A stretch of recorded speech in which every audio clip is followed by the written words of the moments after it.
What's good, nation? Welcome to the fourth episode of the One Shield, One Nation show. I'm your boy, Ray the Fab, and today I'll be talking about some moves that the Raiders have made, as well as the free agency departures. Let's get into it. So the Raiders have made a move, but this time on the coaching side of things. They hired Ryan Paganetti to be head coach research specialist.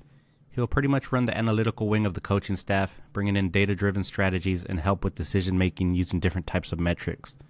He will also be in Pete Carroll's ear on Sundays, helping him with the game management. He has plenty of experience, previously having worked with the Jaguars as director of football analytics. He was also with Chip Kelly in Philly and was on the coaching staff when the Eagles won Super Bowl 52. I think this move can be a good one and can help the franchise move more analytically. In other free agency news, the Raiders have signed defensive tackle Leki Fotu as well as tight end Ian Thomas.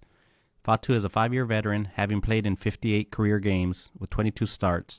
He has 92 tackles, 43 solo, 3.5 sacks, 12 tackles for loss, 1 forced fumble, 1 fumble recovery, and 3 passes defensed. He missed most of last season due to injury, but if healthy, he will be a solid rotational player. At 6'5", 335 pounds, he will definitely be a big-time run stuffer on early downs. A fun fact on Fotu is that he is an Oakland native.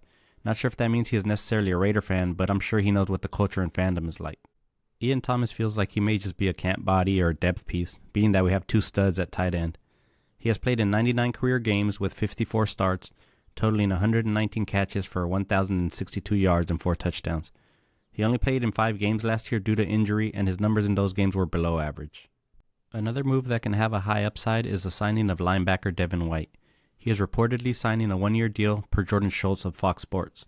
It also appears to have been confirmed by Max Crosby and White himself on Instagram. He was drafted in 2019 with the 5th overall pick by the Tampa Bay Buccaneers.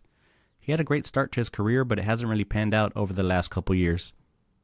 He played in only 7 games last year with 1 start for the Texans. His overall career stats are 83 games, played with 76 starts, 3 interceptions, 21 passes defensed, 6 forced fumbles with 9 fumble recoveries, 2 of them being returned for touchdowns. He has 585 tackles with 379 being solo, 23 sacks, 40 tackles for loss, and 64 QB hits. He is also a Super Bowl winner, having won 1 in Tampa with Brady and company. Although no specifics have been released yet on his contract, I'm sure this is a prove-it type deal, and I feel that's going to feed his hunger to get back to where he once was. The Raiders have also re-signed 2 exclusive restricted free agents. This is guard Jordan Meredith and cornerback Sam Webb per NFL Transaction Wire. I'm really happy about Meredith coming back. He played well for us last year.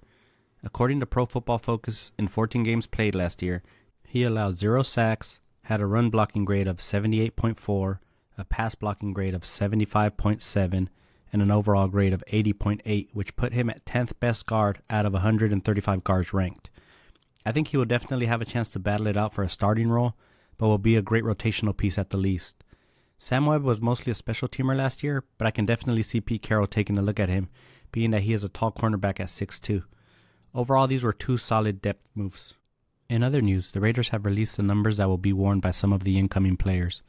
Geno Smith is taking number 7 now that Moehrig has left. Jeremy Chinn took number 11 since Trey Tucker switched his number to number 1. Kyle Phillips took number 15 now that Minshew was released. Eric Stokes took number 22 now that Madison is gone. Lonnie Johnson Jr. took number 32 now that Tyreek McAllister switched his number to number 13. Elandon Roberts took number 52. And Alex Kappa took 65 now that Cody Whitehair is a free agent. Now let's talk about the free agency departures. We currently have 6 unrestricted free agents. That is the running back Amir Abdullah, defensive tackle John Jenkins, wide receiver Terrace Marshall, defensive end Janarius Robinson, and offensive lineman Andrus Peat and Cody Whitehair. I honestly don't see us bringing any of these guys back. I feel like they brought in Mostert to take Amir's spot. Terrace Marshall and Janarius Robinson both didn't have much productivity and can easily be replaced. Both Whitehair and Pete are also easily replaceable, and they already started that with bringing in Alex Kappa. Not to mention Whitehair's number was already snatched up, so the writing is on the wall there. I also think John Jenkins is getting up there in age, and he may be looking for a nice payday before he retires, and I definitely don't see us giving him that.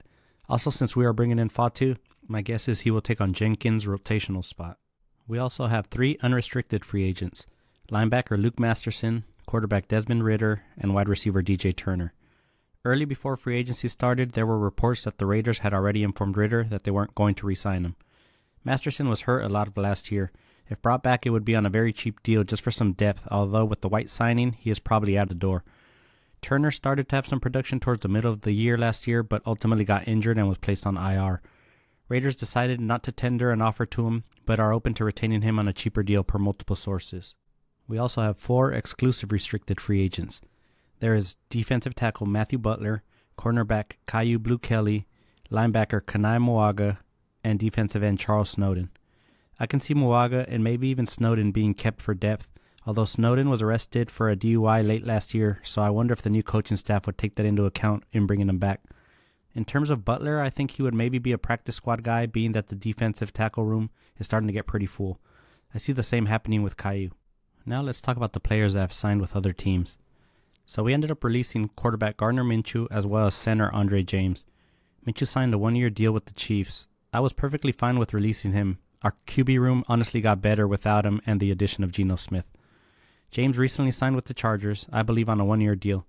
I personally would have preferred to have traded him even for a late round pick, especially since we are taking a dead money cap hit.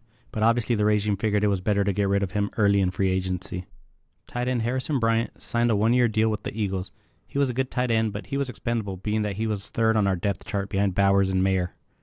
Defensive end K'Lavon Chaisson signed with the Patriots on a 1-year, $5 million deal. I really hated this move because I wanted the Raiders to keep him. I feel like rotating him in and out with Kuntz and Max would have been crazy. Probably one of the best defensive end rotations in the NFL. Another move that I hated was linebacker Robert Spillane to the Patriots. He signed a 3-year, $37.5 million deal. I wanted to keep Spillane also, but he got a nice payday in New England, and if we would have paid him that much, we probably would have lacked in other areas. Sad to see him go, but it is what it is. Marcus Epps also signed with the Patriots on a 1-year, $4.4 million deal. I'm okay with this move, especially since he was injured last year. Not sure how he will come back from an ACL injury, but I wish him the best. Next was Divine Diablo. He signed a 2-year deal worth $14 million with the Atlanta Falcons. I'm okay with his departure. He always seemed to be injured, and I would not have wanted for the front office to pay him that much. Cornerback Nate Hobbs signed with the Packers on a 4-year deal worth $48 million. He was a sure tackler but was often injured, and $48 million for a slot cornerback is too rich for me. I wish him the best out there in Green Bay. Next was safety Trayvon Moehrig, who signed with the Panthers on a massive 3-year deal worth $51 million. There was no way we were going to pay him that much, so I'm happy that he got it elsewhere. He was getting better year after year and was a solid, durable player. Hopefully he can make some noise in Carolina. Finally, we have running back Alexander Mattison, who signed with the Dolphins on a 1-year contract. I'm okay with him leaving. We needed some new lifeblood in the running back room, and we will get that through the draft and also with Mostert. Overall, we will definitely be making more moves, being that we are still lacking depth at certain positions. But I think it will be a slow trickle of players until after the draft or even after all the post-June 1st cuts. Then when the draft comes around with our 9 picks and any undrafted rookies we pick up, the roster should balloon close to the maximum of 90 players. Really quickly, in other news, there were reports of wide receiver Hunter Renfrow coming in for a visit. That would be interesting to see if the new regime would be willing to give him a deal after sitting out all of last year. He would be a good veteran presence in the locker room, and at the absolute very least, he could play some special teams for us. In draft news, there were reports that our GM Spytech was at Ashton Genty's Pro Day. What's interesting about this was that although all 32 teams had personnel in the building, the Raiders were the only team with the GM in attendance. It was also stated that they had lunch together prior to the Pro Day. This could be really interesting to see if that's who we are planning to pick up at 6th overall. But yeah, Nation, I think I'll end it right here. Thanks again for listening in to the episode. Hit that like and subscribe on the way out. Drop me a comment down below. Let me know what other topics you guys want to hear. Talk to me. Peace.